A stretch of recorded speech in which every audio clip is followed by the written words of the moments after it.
Hello, it's me. Today is the birthday of one of my grandchildren that I don't currently get to see, and she's going to be 11 today.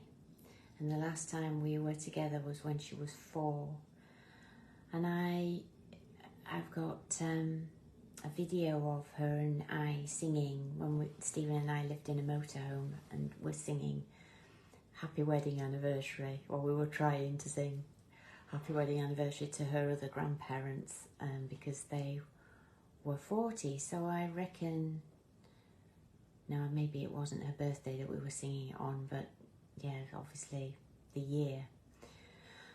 So, you know, it's as a parent who's been, I never find the right words, and sometimes I filter it through what I think my adult daughters might feel less upset by. I suppose as a parent who's been cut off from being part of your children's life, the thing around that is just so incredibly painful, and you know, and as each year passes by and you go through the process, I'm now on and off. It's been for 16 years, and on and off, you know, there's times when I'm okay, there's times when I'm not okay, and there's been some really difficult patches when they've got married or had babies, and I had this little chick in my life for 4 years, you know, and I haven't seen her since she was 4, and she's now 11, and I don't suppose I'd even recognise her if we passed. And she doesn't live too far away, you know, and I sometimes wonder what she thinks and what her cousins think, because I don't have any of them in my life, and maybe sometimes they'll have odd conversations, who knows, and you know, I don't hold an awful lot of shame around it, so that's how I can talk about it. You know, it's been one of the most challenging things to come out into the public arena around estrangement and my own experience of it. And I understand that that must be really difficult when the parent comes out in public. It must feel like so difficult for the adult children who've made this choice, and yet, you know, they've made the choice, and there's a part of me that's really you know, proud of the strength of these women that came through me onto the planet, because the level of just feistiness to reject your mother is pretty, you know, something. They don't need me, you know, they don't need me in that way, and not neediness on me, and yet, you know, and I find it so complicated, you know, I would welcome them back into my life at the drop of a hat, you know, and there would be some conversations to be had, for sure.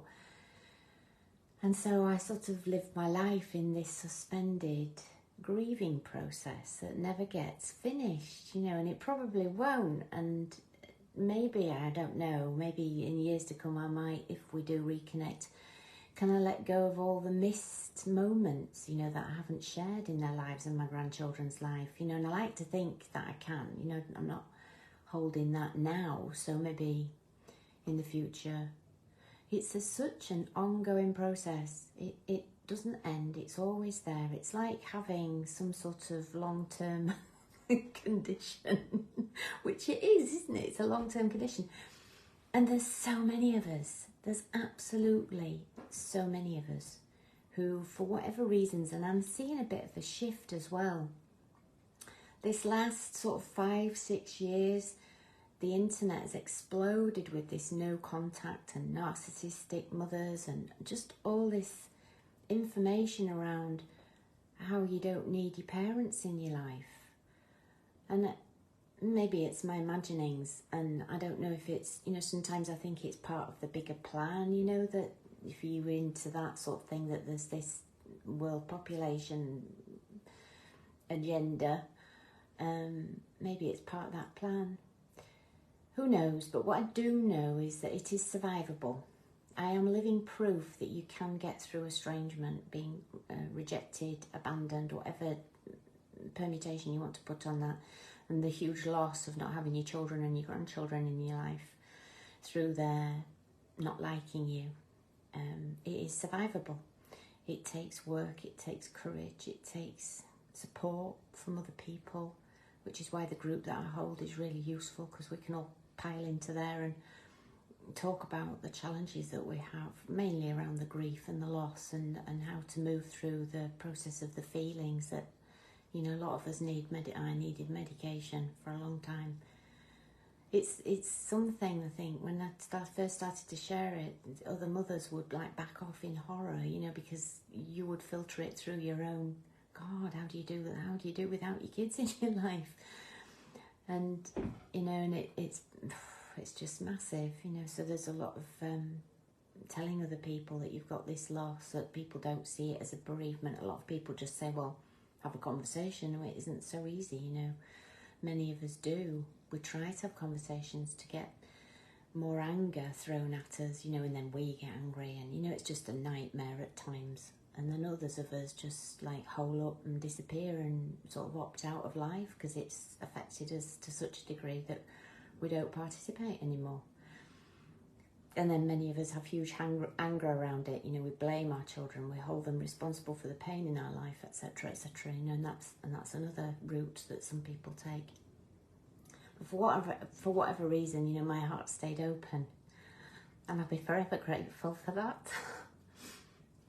That through the great pain I've experienced, somewhere I got in touch with a deeper love, and you know, I'm really grateful for that. So, you know, I probably wouldn't have experienced that, who knows, if I hadn't have had this experience of being cut off, you know, rejected and sent away, and not included, and all those things that I've felt, you know. And I've no real understanding. I do my best to put myself into my daughter's shoes, and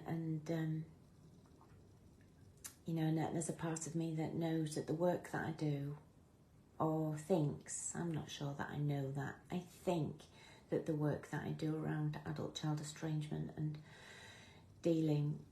helping parents to deal with the problems of being cut off, I know that must be really difficult for them, and I could have so easily just not have bothered, you know, done something else. But this was my experience, and I'm truly grateful that I had the courage to say this is happening to me, and then as a result of that, a lot of people saying it's happening to me too, and then we can come together and the healing process begins, and we explore together how to, like I said before, deal with the grief, deal with some communication skills, deal with our personality, the bits that don't work, you know. Forgiving ourselves, that's huge, that's massive. When you start to forgive yourself, that's when the real healing comes, when you think, okay, you know, I did this, I didn't do that, you know, and carrying that blame closes us down, shuts off our light, you know, and I've got a big light and a big heart, and I'm sure that my daughters, I love them, and I'm sure that my daughters and my grandchildren all love me, connected forever, even though we may not be in each other's company. And so on today, on the turning of one of my granddaughter's 11th birthday, the one that I had the most connection with, the one who her Popsy Stephen had the most connection with, and that we looked after, and she went on the back of my bike, and all the glorious things, you know, they're such precious memories for me for those first 4 years, absolute precious memories. And I've got a lot of wonderful memories to sustain me and remind me that, you know, I've got this ongoing process that is both really inspiring, and yet sometimes it's so bloody painful.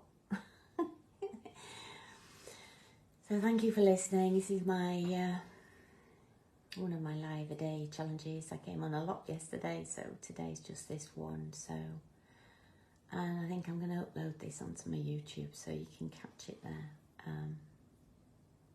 Yeah, okay. Thank you for watching me, all of you.